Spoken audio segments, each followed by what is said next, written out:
I walk through the shadow of death left to fear. This is a journey through the halls of hell. Yes people, what is good? I am BA, back once again with another reaction in the Game of Thrones series. This is episode 6 of season 4 and it is called The Laws of Gods and Men. Last episode. Again, I don't want to make these intros too long because there's so many subplots in Game of Thrones that can extend the intros to like 5 minutes, but long story short, we know where everyone is. Tyrion's still awaiting trial. I'm looking forward to this. Let's get into it. Episode 6, season 4, The Laws of Gods and Men. Let's check it out and see what is saying to it. Am I remembering correctly in that it's Jason and the Argonauts, which the giant statue in Braavos is based off of? You know, the statue that comes to life in the old Ray Harryhausen thing. But it's probably based on a real structure that was quite big.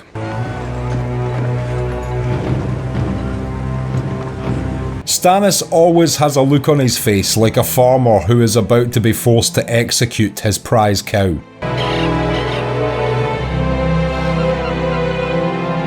Don't look up. Your Grace, if you'd like to sit, I'm sure that... We've been here since midday. I mean, to be honest, when you have all the money in the world, you can pretty much operate on your own schedule. Everyone has to wait for you if you are the biggest bank in the world. While I appreciate your attempts, gentlemen, we just actually hired Keanu Reeves to play Neo today, so you know, take off the trenchcoat dresses and sit the fuck down. King of the Andals and the First Men, Lord of the Seven Kingdoms and Protector of the Realm. I like Stannis' choice for grey here. It's almost quite Ironborn, but just plain grey in Knight's Era is quite a cool colour because it goes well with the metals and shit on your armour. He is a bastard. We have heard this story. It's not a story. It's the truth. The Iron Bank really won't care about this stuff one way or another. I'm sure they'll have their opinions on the truth, but until something is proven, they just take what the current story is. They won't care about some unprovable shit. Your books are filled with words like usurper, madman, and blood right. Stannis would have definitely have been a polarising figure if he was on X. How many ships do you have? The ones still afloat, Sir Davos, not at the bottom of Blackwater Bay. Yeah, you can't count the wildfire ships. How much wheat and barley and beef and pork do you produce on Dragonstone? Why the fuck you hating on chicken, Ginger Neo? Probably for the best I was not Stannis' advisor at this meeting. I'm afraid we must respectfully decline your request. This is actually strange to me that the Iron Bank would pick a winner. To me it makes more sense that, you know, if the Iron Bank have more money than sense, for them to just bankroll both sides. Yes, whoever loses won't be repaying the debt, but whoever wins guaranteed will be in your back pocket. That makes more sense from a long-term power perspective to me than the Iron Bank picking and choosing which armies to bankroll. How old is Tywin Lannister? 67. 67, and when he dies, who's in command? This is such a great point by Davos. These guys cannot see past Tywin Lannister right now, and he's just reminding them, look, the clock's ticking. This absolute ball breaker of a man will not be around forever, and his replacement might be a little weak bitch. He's a tried and tested battle commander, and he doesn't just talk about paying people back, he does it. That's a good thing? Like, if I say to someone I'm gonna cut your dick off, and then I in fact do cut your dick off, I'm gonna get respected for that by someone? He said it, and he did it. Say what you want about that Ted Bundy, he kept his word. Calm as ever. The captain billows. That's a good joke. In defense of pirates, they probably don't have a dedicated joke writer on ship. They probably make the most of what they get told. It's probably very limited. They could do with hiring more people in the creative arts to expand their repertoire of things they can say to brothel whores. More boxes will follow with more Theon. Damn, it feels like it's been a while since we got back to Yara's storyline. I forgot she was planning to come and free Theon.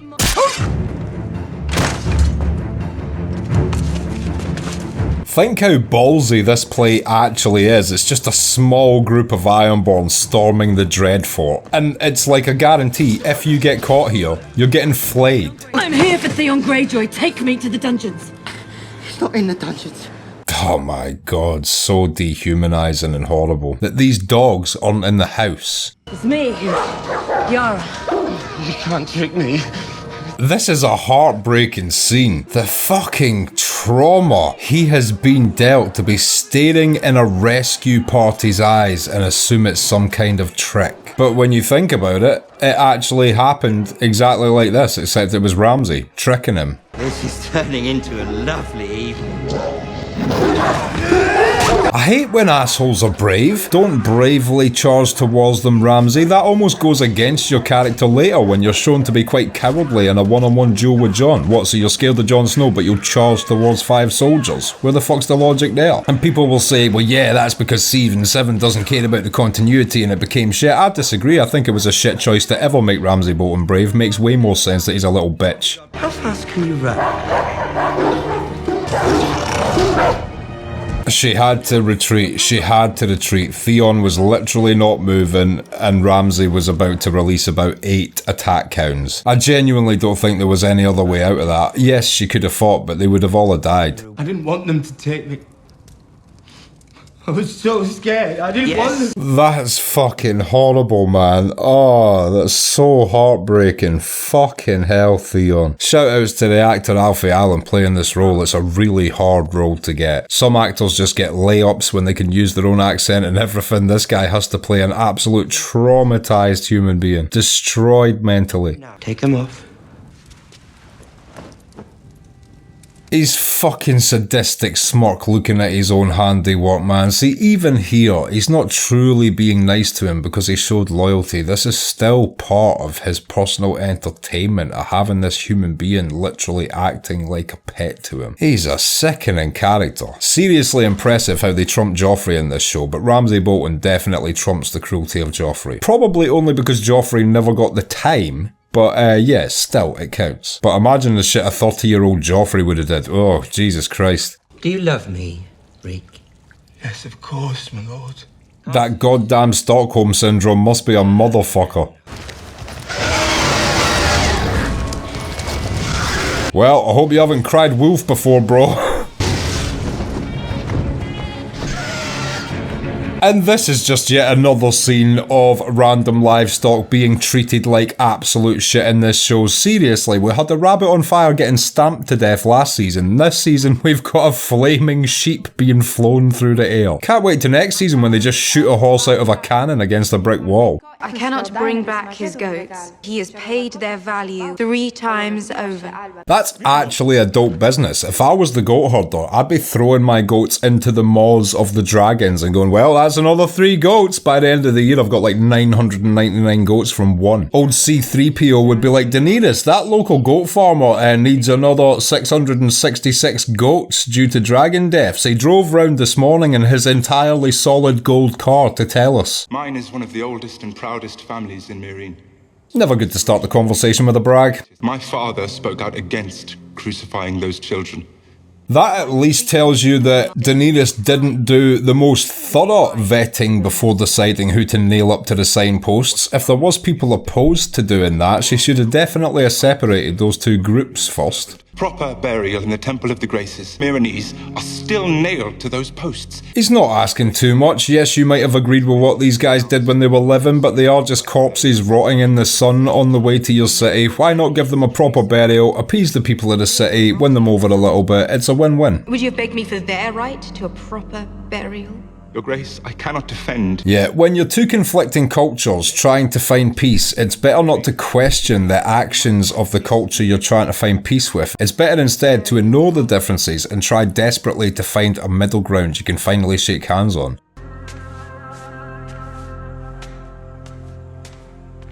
Alright, you show off. Started with a brag about your family and then went back down the stairs with a moonwalk. Fuck off.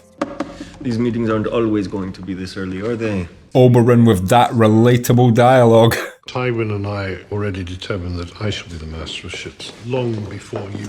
I like that Tyrell guy. He doesn't get much screen time, but you can just tell he's a little goody two-shoes, that is very gullible and not part of the Game of Thrones schemery. He just likes getting new positions and being thought of as important. The hound slaughtered 5 of our soldiers. I believe the phrase, "fuck the king," was uttered. Oh yes, it was. One of the best scenes in the entire show, of any show, of all time, ever, entirely. She commands an army of Unsullied. She has a company of sellswords, and she has 3 dragons. Already quite formidable, and that's her without a Dothraki horde. You know, she's got a couple remnants, but they're pretty much gone at this point. He's an old man. He wasn't fit to protect my son. Joffrey didn't die on his watch. Yeah, plus let's see anybody in this room even try and bring a sword to Barris and Selby and see what happens. The only one that's got a chance is Oberyn. I have been to Essos and seen the Unsullied. They are very impressive on the battlefield, less so in the bedroom. I like that suggests that Oberyn both stood and watched the Unsullied fight, but then hung around later to watch them fuck. I'm not actually a nobleman. No one is under obligation to call me lord. And yet everyone does. Yeah, Varys earned his respect through power, not vice versa. We have some lovely boys on retainer, but you did like boys before. Why does everybody assume that Varys was a homosexual man before he was made a eunuch? When I see what desire does to people, I am very glad to have no part in it. And it's kind of a shame, but it's just like, if you want a pure human, you essentially do just have to lop off their genitals, don't you, as a starting point. That's why Varys is actually, low-key, the most trustworthy person in this whole show, even though he comes across not so much. Let me guess. I've been pardoned. Oh, is this the trial episode right now? Damn, there's so many big episodes, you expect them to be spaced out almost like, you know, the trial will be the end of this season, but there's probably another huge event happening at the end of this season that I forget. Poor Tormund already looks out of his depth on that throne though. The little dude is just not fit for this world, man. He's a nice guy. He needs to go live on a farm somewhere in Dorne. He'll have a great life. Tywin of the House Lannister will sit as judge in my stead. That was going to be the case whether you stayed or went, to be honest, but at least you're making it official. Did you kill King Joffrey? No. Nice easy opener to the proceedings. So you would blame the bakers? Or the pigeons, just leave me out of it. Yeah, that's strange that the line of questioning straight away went to, how did he die then? As if the person that's innocent also needs to supply an explanation for what happened instead of them not doing it. Called our king a halfwit, compared his grace to the mad king and suggested he'd meet the same fate. Stop him when he tells a lie though. What a fucking piece of shit he is. Even his little stare as he came off the podium. My stores were plundered by the accused after he had me wrongfully imprisoned. Is that the only reason this guy's speaking out against Tyrion? Because it seems at this point like he's involved in the grand conspiracy supplying evidence at that level, but maybe he is just being petty because of the time Tyrion got him arrested. She wore this necklace the day of the wedding.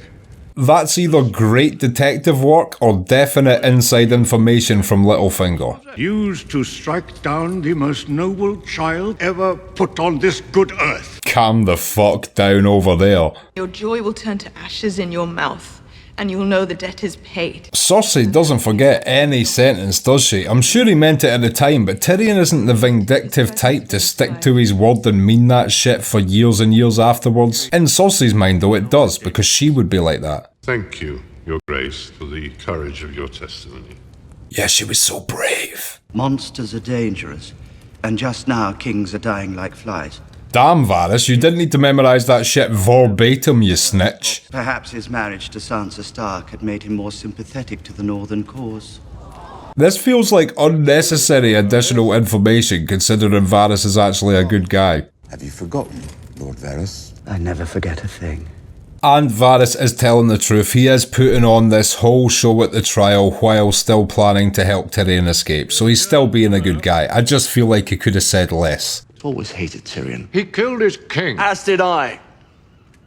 No, Jamie's 100% correct. This is essentially a witch hunt. It is in no way a fair trial. Forbidden by oath to carry on the family line. I'm well aware of your oath. What happens to your name? I don't think Jamie's speech is going to have any effect on Tywin. Tywin is always going to remember Tyrion as the guy that murdered his wife coming out of her. Take my place as your son and heir. He'll plead for mercy. I'll allow him to join the Night's Watch. That is such a shit agreement. The Night's Watch is no life at all. And you'll never turn your back on your family again. It's a terrible deal. If I was Jamie, I'd tell Tywin to piss off. But I guess if it's either that or death in Jaime's eyes, anything that'll help Tyrion get out alive is a good deal. And it just shows how much he loves his brother, that he's willing to renounce all that and actually get married and have children, even though it'll break his heart to do that when he loves Cersei. Ned Stark was promised the same thing, and we both know how that turned out. Father is not Joffrey. While I don't trust Tywin, just like I didn't trust Joffrey, because Tywin's getting something out of this from Jaime, he will keep his word.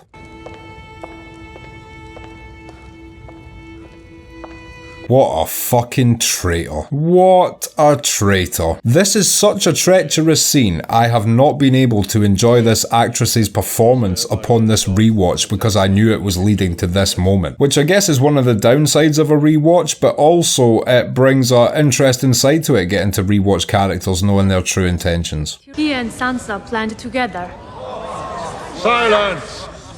She just didn't need to do any of this. Do you guys remember when Varys offered her gold and a ship and all of that? And this is what she chose? He stole poison from the Grand Maester's chamber to put in Joffrey's wine. See, again, this seems like a grand conspiracy. You know, the Grand Maester came up and said he had a poison missing. She came up specifically with the information. She knew it was Tyrion that took it. It seems like this has been orchestrated. So by who, if not Littlefinger? Is it two separate entities, both trying to frame him simultaneously? I want you to fuck me like it's my last night in this world. She's comfortable saying those lines. She was a porn star before she got cast in Game of Thrones. I can verify, have seen. It was a medieval noble wank. I lit some lanterns and shit, had a sword next to me. He ordered me to call him my lion, so I did.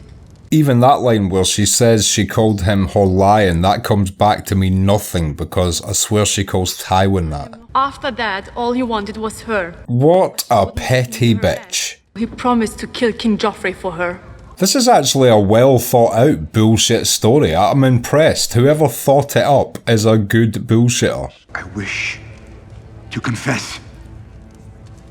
It actually makes perfect sense at this point for Tyrion to be like, fuck this. There's clearly a conspiracy going on, and then the one woman he actually loved has just testified against him. Fuck this. He's going all out guns blazing. I'm guilty of being a dwarf.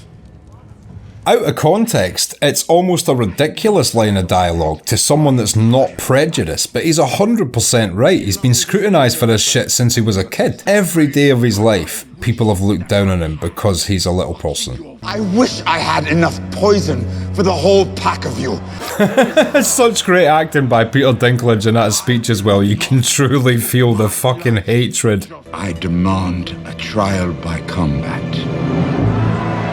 Such a good little twist as well. It's almost out of your head that that's a thing they use in this time period, you know, because they used it once before at the Vale, but definitely during this trial it's not something that's in your mind, or at least wasn't in mine. Great twist, and also a great get-out clause for someone when they detect they're being framed. I would risk it in a fight as well. I'd be like, fuck this is some conspiracy, let's fight. I want to fight you all anyway, you bunch of lying dicks. Okay, and that was episode 6 of season 4 of Game of Thrones, The Laws of Gods and Men, and I will be back in just a minute with my thoughts on that. So, The Laws of Gods and Men, what did I think of that? Another brilliant episode. Again, I don't think there's a weak episode in this season. I really liked that we started with a storyline with Daenerys and the fact that the dragons are now starting to become a local menace. It's a part of the dragon arc that I don't really think you focus on, but it must be tough. You are raising ferocious killing machines. I mean, imagine having 2 polar bears. Now imagine having 2 polar bears that were 5 times the size of that could fly, breathe fire and kill anything it wanted to at any moment in time and could deflect arrows off of its skin.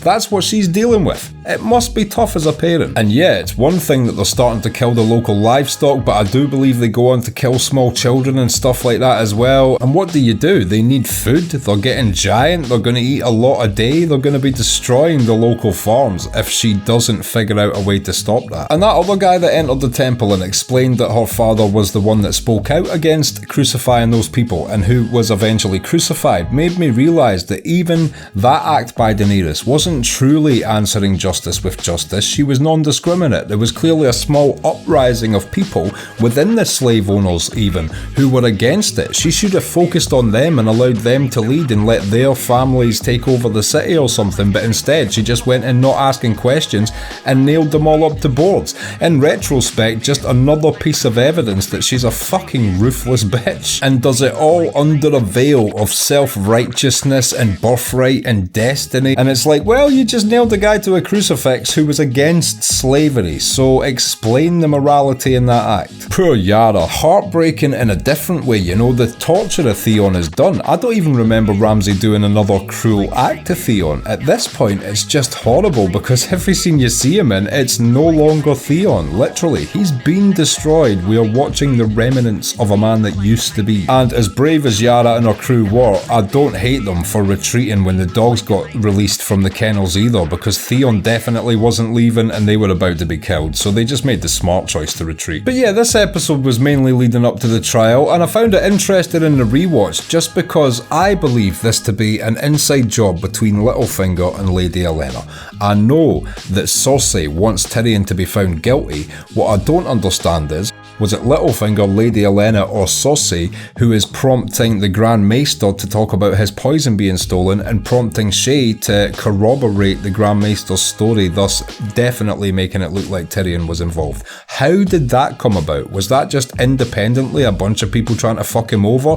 Was that part of Lady Olenna and Littlefinger's plan? And should I be a bit mad at Lady Olenna for trying to implicate Tyrion in it? Or is it just literally Cersei saying to the Grand Maester and Shae, just make sure he goes down for this shit? Either way, brutal when Shae comes out and just embarrasses him in front of the courtroom, throws him under the bus, betrays him in the worst way possible, and I can't blame Tyrion one bit for just being like, alright, fuck it, let's fight to the death. You guys all want to lie about me, you want to try and embarrass me in front of a court full of people and mock me the same way you've all been trying to mock me my entire life, let's fight. Now, of course, on rewatches, we know where this goes from here, you know, R.I.P. Oberyn's future eyes, etc. But at this point, what a great little twist, and just another good way to end an episode and just make every single episode in season 4 an absolute banger. And as always, I can't wait to see what happens next week. If you've liked this video, click like, subscribe to the channel to see more videos like this, ring the bell to be notified as to when they drop. If there's anything you want to talk about, comment down below